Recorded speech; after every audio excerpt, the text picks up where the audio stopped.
Hello दोस्तों, मैं फिर से आ चुका हूँ अनराइवल नेक्रोमेंसर की एक और नई एपिसोड के साथ। इस एपिसोड की शुरुआत में हम देख पाते हैं आसमान में एक लाइट बीम को, जिसे देखकर हमारे सारे बांदे दौड़ जाते हैं और हमारी एमसी कहता है ये क्या है। और अगले सीन में नाइन टेल फॉक्स गॉड कहता है ये नहीं हो सकता। और फिर नाइन स्टार का लीडर कहता है उसने मेरा प्यार सुन लिया। The tower's strongest god or the strongest angel is coming here, the master of the sky। फिर अगले सीन में हमें दिखाया जाता है उस लाइट बीम से भयद को तोड़ते हुए एक बांदा आने लगा, जिसका हाथों का साइज बहुत बड़ा था। और फिर वो आसमान का एक हिस्सा को तोड़कर बाहर आने लगा और फिर बाहर आकर ही कहने लगा वाई हूँ। और दोस्तों, सच में ये फिगर एक मेजेस्टिक फिगर लग रहा है। ऐसा लग रहा है जैसे कि कोई और लियम का एक गॉड यहाँ पर आ चुका है। उसे देखने के बाद नाइन टेल फॉक्स गॉड हर किसी को यहाँ से भागने के लिए कहता है। अगले सीन में हम देख पाते हैं वही मिस्टीरियस से बांदा अपने एक आंगुल से अटैक करने लगा। और फिर सीन चेंज होकर हमें तो 190 फ्लोर का सीन दिखाया जाता है, जहाँ पर सब कुछ सही है। मार्केट के अंदर लोगों का चहल पहल है। और अगले सीन में हम देख पाते हैं वहाँ पर एक बांदे का पूरा शरीर मिट जाता है और ये देखने के बाद किसी को भी कुछ भी समझ नहीं आता। और अगले सीन में हम देख पाते हैं एक बहुत बड़े लाइट स्पीयर को, जो उस फ्लोर का ज़्यादातर चीज़ों को ध्वंस कर रहा है। और देखते ही देखते उस फ्लोर का बहुत सारे बिल्डिंग टूट गया और एक बहुत बड़ा विस्फोटन हुआ। और फिर वहाँ पर सिर्फ एक आदमी का कटा हुआ हाथ पड़ा था और चारों तरफ शुद्ध ध्वंसावशेष था। देखने के बाद बाकी सारे लोग वहाँ से दौड़ गए और जाने लगे। और उसी वक्त हमारा सीन चेंज होकर हमें उस गॉड का सीन दिखाया जाता है, जहाँ पर हम देख पाते हैं इतना सब कुछ हुआ उस गॉड का सिर्फ एक मामूली से अटैक की वजह से। सच में दोस्तों, इस गॉड के पावर को कोई हल्के में नहीं ले सकता। ये देखने के बाद नाइन स्टार का लीडर बहुत ज़्यादा खुश हो गया और कहने लगा उन लोगों का कोई चिन्ह भी नहीं बचा है यहाँ पर। ये है मेरी गॉड की पावर, पूरे के पूरे टावर्स का तुरु रूलर की पावर, यही है वहीज की पावर। फिर वो फिर से इंसेक्ट कहने जा रहा था और उसी वक्त और एक लाइट भी आकर उसका ही बॉडी को चीर डाला। और पीछे से किसी ने कहा इतना काफ़ी है कायन, बहुत ज़्यादा डिवाइन पावर की जरूरत था यहाँ पर आने के लिए, उससे ज़्यादा एक बड़ा पेमेंट चाहिए यहाँ पर आने के लिए, इसीलिए मुझे तुम्हारी सब कुछ दे दो। और हम देख पाते हैं ये अटैक किसी और ने नहीं, उसी डिवाइन गॉड ने किया था। अब कायन घबरा को कहने लगा प्लीज़ रुक जाइए, मेरे पास अभी भी बहुत कुछ है। यहाँ पर ये डिवाइन गॉड भी हमारे नेताओं की तरह ही है, अपना काम बनता फाड़ में जाए जनता की टाइप। अब उस गॉड ने फिर से कहा यही तो तुम चाहते थे ना, किसी तो सॉन्ग की तरह रूल होना। अगले सीन में हम देख पाते हैं उस गॉड ने कायन को पूरी तरह से एब्जॉर्व करने लगा और कायन कहने लगा मैं आपके लिए हमेशा ही लॉयल था, प्लीज़ मुझे एटलीस्ट छोड़ दीजिए यहाँ से।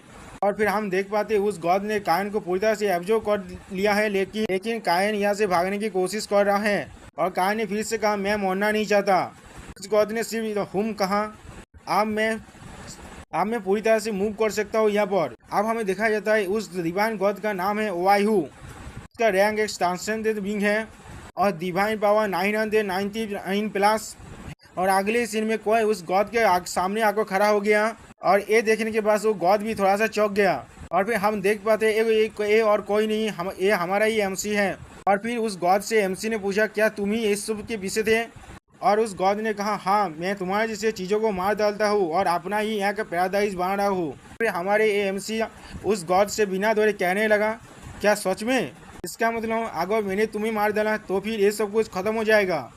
मैं तुम्हारी ज़िंदगी को एक पनिशमेंट की तरह समझूंगा क्योंकि तुमने मेरे परमिशन के बिना उस टेटर कान को मार डाला। डिवाइन गॉड थोड़ा चौंकते हुए कहा तुम कुछ ज़्यादा ही बेसी अमेजिंग हो। अब मुझे पता चला क्यों बाल्स तुम्हारे ऊपर इतना ज़्यादा आकर्षित है। अब हम देख पाते हैं एक सिस्टम प्लेन में कोई कह रहा है वायहू ये नियम के खिलाफ है, किसी भी ट्रांसेंडेंट बीइंग को इस टावर के कामों में इंटरफेयर नहीं करना चाहिए। और फिर इस नोटिफिकेशन देखने के बाद एमसी थोड़ा सा चौंकते हुए कहा बाल। और फिर बाल ने फिर से कहा क्या तुम्हें सच में लगता है बाकी सारे गॉड तुम्हें ऐसे ही जाने देंगे? और फिर वायहू ने थोड़ा सा हंसते हुए कहा बाकी सारे गॉड, कौन सा गॉड के पास इतना कारिज है जो मेरे खिलाफ जा सकता है? और फिर हम देख पाते हैं वायहू का एक भयंकर लुक, जब मैं 119 फ्लोर को पूरी तरह से ख़त्म कर दूंगा और इस बास्ता 4 जीन ह्यूक को मार डालूंगा, तब हर किसी को मेरे पावर के बारे में पता चल जाएगा और मैं इस टावर का मास्टर हूँ। फिर से हम देख पाते वायु अपने उंगली से और एक बार लाइट बीम का अटैक करता है हमारे एमसी के ऊपर। अटैक को देखने के बाद एमसी थोड़ा सा घबराते हुए कहने लगा, ये वही अटैक को दोबारा कर रहा है, लेकिन इस बार ये अटैक थोड़ा सा फास्ट भी है, मैं इसे डॉज नहीं कर सकता। अगले सीन में हम देख पाते हैं विंगलेस एंजेलो का कमांडर एमसी को बचा लेता है उस लाइट बीम से। और ये देखने के बाद वायु थोड़ा चौंकते हुए कहने लगता है, क्या तुम लूसीफर के सर्वेंट हो? रेजिस्ट करना बेकार है यहाँ पर। और अगले सीन में हम देख पाते हैं वायु के मुंह पर किसी ने डेमोनिक पावर से अटैक कर दिया। ये देखने के बाद वायु थोड़ा सा चौंक गया और भी कहने लगा, क्या तुम इंटरफेयर कर रहे हो? फिर हम देख पाते ये और कोई नहीं, 9 टेल फोर्स का गॉड और एमसी का फ्रेंड है। और फिर वायु कहता है, 9 टेल्स एंड 10 डिसाइबल, क्या तुम मेरे खिलाफ जाना चाहते हो? इसके जवाब में 9 टेल्स कहता है, हाँ अवश्य। और 10 का डिसाइबल कहता है, मैंने ऐसे ही सब कुछ नहीं सीखा है। और अगले सीन में वायु अपने पावर को रिलीज करते हुए कहते हैं, सही है अब मोरो। और अगले सीन में हम देख पाते हैं वायु के अटैक के वजह से पूरे के पूरे द्वीप जो आसमान में उड़ रहा था वो पूरी तरह से डिस्ट्रॉय हो जाता है। ये देखने के बाद एमसी गुस्सा होते हुए कहने लगता है वायु के ऊपर और फिर भेनियल से कहता है, थैंक्स मुझे बचाने के लिए। हम देख पाते हैं एमसी के पूरा हाथ लाइट बीम के कारण गायब हो चुका है। और फिर एमसी ने तो भेनियल के हाल देखते हुए चौंकते हुए कहा, तुम्हारी लेग खत्म हो चुका है। भेनियल ने कहा, डिसाइबल मैं तुम्हें मरते हुए नहीं देख सकता था। अब एमसी ने गुस्से में कहने लगा, तुमने ये क्यों किया? मैं तो लूसीफर का कोई डिसाइबल नहीं हूँ। भेनियल ने कहा, मुझे मालूम है। एमसी ने फिर से पूछा, लेकिन किस लिए किया तुमने सब? भेनियल ने फिर से कहा, लेकिन अगर लूसीफर को ऐसा लगता है वो एक इंसान जो हमें इस इविल गॉड्स के रूल से आज़ाद करने वाला है वो तुम हो, इसलिए मैं उस प्रोफेसी को जरूर बचाऊंगा। और वो लोग भी मेरे साथ एग्री करता है। और अगले सीन में हमें बाकी सारे मरे हुए विंगलेस एंजेलो के सोल को दिखाया जाता है। ये देखने के बाद एमसी ने खुद के ही मन में कहा, ये तो वही मरे हुए विंगलेस का सोल है। और भी भेनियल ने फिर से एमसी से पूछा, प्लीज़ हमारे साथ फाइट करो उससे, जीन ह्यूक। सच कह रहा हूँ दोस्तों, ये सीन कुछ ज़्यादा ही मुझे सैड लग रहा था। भेनियल ने फिर से एमसी से कहा, हमारे सोल को खा लो। ये सुनने के बाद एमसी थोड़ा से चौंक गया और फिर एमसी ने कहा, तुम्हारे सोल को खा लूँ? एमसी बहुत ज़्यादा गुस्से में कहने लगा, तुम्हें मालूम भी है इसका मतलब क्या है? ये एटर्नल डेथ है, तुम लोग कभी भी और रेजरेक्ट और इनकारनेशन नहीं हो सकते। और फिर अनडेथ बनने के बाद ये तुम्हारा अंत होगा।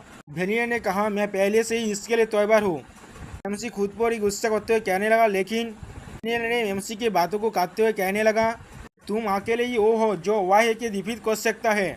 शायद जीन ह्यूक, हमारे पास और समय नहीं है, आपको ये सब अभी ही करना पड़ेगा।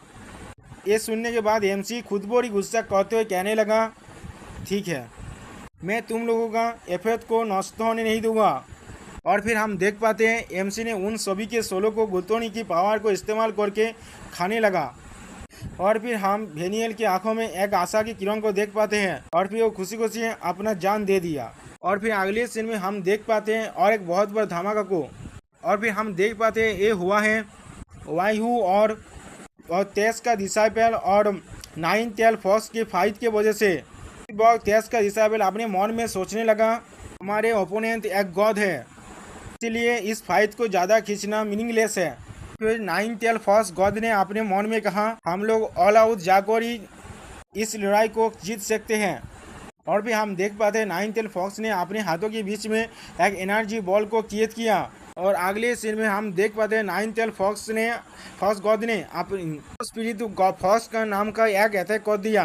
और 10 का डिसाइल भी स्टेरेट जेब इनहांस्ड फुल वेरिएशन नाम का एक और अटैक कर दिया। सच में दोस्तों इस अटैक का नाम कुछ ज़्यादा ही बेसी अजीब था।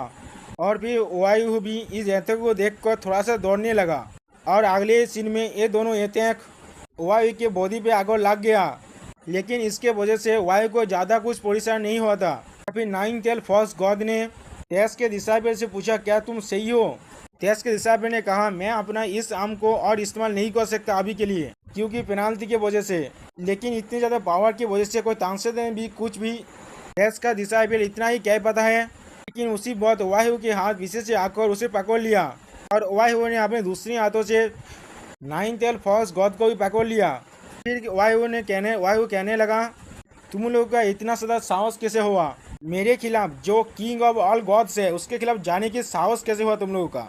मैं तुम लोगों को माफ़ नहीं करूँगा। और फिर अगले सीन में हम देख पाते हैं वायु बहुत जोर से कहने लगा, मैं नहीं करूँगा यू एरोगेंट भारमीन। अब मैंने सोच लिया है, मैं तुम सभी को मार डालूंगा और टावर के सारे लोअर फ्लोर को तोड़ दूंगा, क्योंकि उसके बाद कोई भी एरोगेंट भारमीन यहाँ पर नहीं आ पाएगा।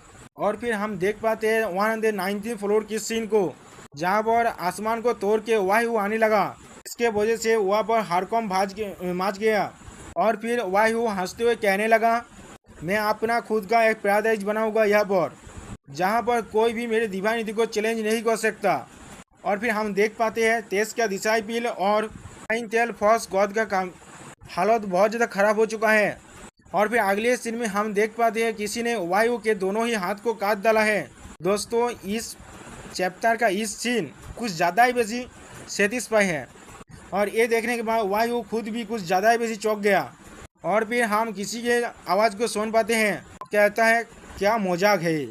अगले सीन में हम देख पाते हैं ये हमारे MC चाह जिनह्यूक है, जिसके पीछे से हाई रैंकिंग एंजेलो की तरह 6 डिवाइन विंग्स बाहर निकल रहा है, और MC ने एक शॉट को अपने कांध में रखा है।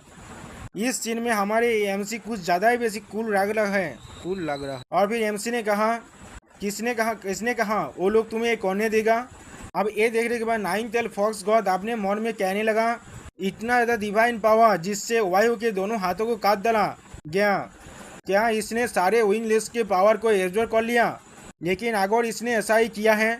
और फिर हम देख पाते हैं वायु ने फिर से अपने दोनों हाथों को रिजनाइट कर लिया है, और फिर हंसते हुए कहने लगा, यू फुलिश इंसान, तुम कुछ ज़्यादा ही बेसिक गिरदी हो। उसी बार के मिनियंस को खाकर तुम्हें एक गॉड जितना पावर मिल चुका है, लेकिन तुम्हारे पास वो डिवाइनिटी नहीं है से तुम उस पावर को हैंडल कर सकते हो। ये कहने के बाद वायु ने फिर से अपने हाथों से लाइटिंग बीम के अटैक को करने लगा, लेकिन अगली बार MC ने उन लाइटिंग बीमों को डॉज करने लगा। और फिर वायु ने फिर से कहने लगा, तुमने अपने लेवल से ज़्यादा डिवाइन पावर को हासिल कर लिया है। ये पावर तुम्हें अंदाज से ख़त्म कर देगा और ये तुम्हारे डाउनफॉल का वजह बनेगा। और फिर अगले सीन में हम देख पाते हैं सच में MC का मुंह अब फाटने लगा है इतनी ज़्यादा पावर की वजह से। वायु ने फिर से MC को पकड़ने के लिए अपने हाथों को आगे बढ़ाया और कहने लगा, मैं तुम्हें क्रैश कर दूंगा। लेकिन इस बार हम लोग देख पाते हैं MC ने अपने आंखों से डेमोनिक पावर को अनलिश करने लगा। और फिर हम देख पाते हैं ये डेमोनिक पावर कुछ ज़्यादा ही बेसी खतरनाक था। इस डेमोनिक पावर ने वायु के पूरे ही हाथ को डिस्ट्रॉय करके रख दिया। और ये देखने के बाद वायु घबराते हुए कहने लगा, दैट इज। और ऐसी बहुत देश का डिसाइबल भी चौंकते हुए कहने लगा, ये तो डेमोनिक एनर्जी है, लेकिन जिन्ह्यूक ने तो डिवाइन पावर को कंज्यूम किया था। नाइन टेल फॉक्स ने कहा, ऐसा नहीं हो सकता। और फिर हमें एक फ्लैशबैक का सीन दिखाया जाता है, जहाँ पर MC अपने गुतोनी की पावर से उन सारे एंजेलो के पावर को कंज्यूम कर रहा था। तो अभी इतनी ज़्यादा पावर के कारण MC का पूरा शरीर फाटने ही वाला था। MC ने अपने मन में कहने लगा, ये डिवाइन पावर एंडलेसली फॉलो कर रहा है, ऐसा ही चलता है तो मैं मर जाऊंगा।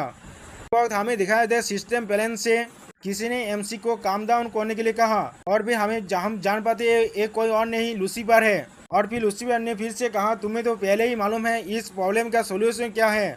और फिर हम देख पाते हैं MC के आंखों में लूसीफर के स्टेचू का सीन। इसका मतलब शायद MC ने लूसीफर के स्टेचू को भी गुतोनी पावर की मदद से खा लिया है। और फिर अगले सीन में MC ने अपने डेमोनिक पावर विंग्स को बाहर निकलते हुए कहने लगा, उस डिवाइन पावर का कुछ हिस्सा को डेमोनिक पावर में चेंज कर दिया है, और इस तरह से तुम बैलेंस बनाकर उन दोनों पावर को न्यूट्रलाइज कर सकते हो। फिर अगले सीन में हम देख पाते हैं MC के पीठों के एक तरफ एंजल विंग्स को और गॉड विंग्स को, और दूसरी तरफ डेमोनिक विंग्स को। ये सीन देखकर लग रहा था कोई डिवाइन गॉड और कोई डेमोनिक गॉड को एक साथ मिक्स कर दिया गया है। सच में दोस्तों, यहाँ पर MC का लुक कुछ ज़्यादा ही बेसी खतरनाक है। और अगले सीन में और फिर हम देख पाते हैं एमसी खुद से कहने लगा अपने मन में, मैंने उस डिवाइन पावर का कुछ हिस्सा को डेमोनिक पावर में कन्वर्ट कर लिया है और फिर तुम इसी तरह से इन दोनों पावर को न्यूट्रलाइज बैलेंस करके न्यूट्रलाइज कर सकते हो। और फिर हमें जो एमसी का एक कूल शानदार सा लुक दिखाया जाता है, जहाँ पर एमसी को देखकर लग रहा है किसी ने हेवन का गॉड और कोई डेमोनिक गॉड को एक साथ मिक्सचर कर दिया है। एमसी का ये लुक कुछ ज़्यादा ही बेसी खतरनाक लग रहा है। और फिर अगले सीन में हम लोग देख पाते हैं एमसी के आधे मुंह पर उसका डेमोनिक्स मार्क्स आ चुका है और यहाँ पर एमसी को देखने में कुछ ज़्यादा ही बेसी कूल लग रहा था। और फिर एमसी ने कहा जानूस। दोस्तों मुझे इस जानूस का मतलब अभी तो नहीं पता चला। लगता है ट्रांसलेटर ने कोई सस्ते नजर किया है, ट्रांसलेटर की माँ की। अब छोड़ो इस बात को। अगले सीन में हम देख पाते हैं एमसी अपने कूल अंदाज में जिहाऊ की तरह बढ़ने लगा। जिहाऊ एमसी का इस रूप को देखने के बाद दौड़ के मारे कहने लगा डेथ फॉर्म और गुस्से में लूसीफर का नाम लेने लगा। अब एमसी भी थोड़ा सा गुस्से में आते हुए कहने लगा ठीक है चलो ये सब खत्म करते हैं आप याहू। और फिर यहाँ पर इस वीडियो का दी एंड होता है दोस्तों। Please subscribe my channel and like and share this video.